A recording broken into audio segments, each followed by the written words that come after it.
चालू महिन्याच्या 1 ऑगस्टपासून नाशिक येथे आमरण उपोषण चालू आहे. हे सर्व आपल्याला माहीतच आहे.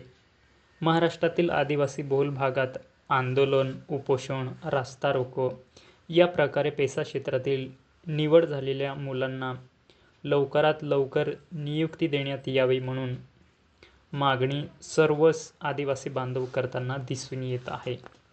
परंतु आदिवासींचा जिल्हा म्हणून ओळख असलेला नंदुरबार जिल्हा यामधूनच नेत्यांची सपोर्ट मिळत नसल्यामुळे सुशीलकुमार पावरा हे संताप व्यक्त करताना आपल्याला दिसून येत आहे.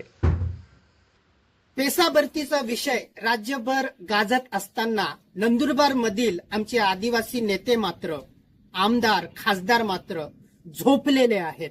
त्यांना आमचे नंदुरबार जिल्ह्यातले आदिवासी आमदार, खासदार मात्र मुक गिळून आहेत. यांना लाज वाटायला पाहिजे. आमचे नंदुरबार मधले आदिवासी विकास मंत्री विजयकुमार गावित हे एक निष्क्रिय मंत्री म्हणून त्यांची ओळख आहे.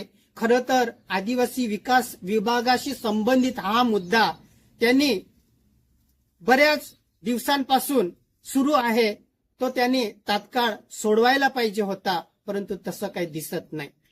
विरोधी पक्षामधले जे काँग्रेसचे जे आमचे नेते आहेत, केसी पाडवी साहेब, हे कधीच आदिवासींच्या विषयावरती बोलताना दिसले नाही. कधी बोलले असतील तरी बाजूच्या माणसाला यांचा आवाज पोचलेला नसेल. सत्ताधारी जे नेते मंडळी आहेत ते या विषयावरती बोलणार नाहीत. सरकारच्या विरोधात ते आवाज उठवणार नाहीत, कारण की त्यांना विधानसभेमध्ये आता तिकिटाची चिंता आहे. त्यांची तिकीट कापली जाईल याची भीती त्यांना निर्माण झाल्यामुळे हे सत्ताधारी पक्षामध्ये जे नेते आहेत ते बोलणार नाहीत.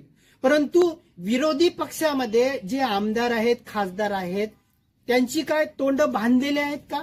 त्यांनी तरी या मुद्द्यावरती बोलायला पाहिजे. परंतु नंदुरबार मधल्या एकाही नेत्यामध्ये ह्या पेसा विषयावरती आंदोलन करायला, रास्ता रोको करायला, रस्त्यावरती उतरायला एकामध्येही दम नाही.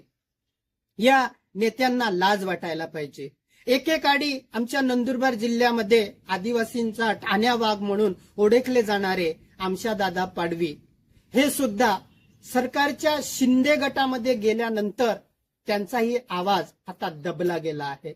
तेही रस्त्यावर उतरून आदिवासींच्या विषयावरती आंदोलन करताना आता दिसत नाही, याची आम्हाला खंत वाटते.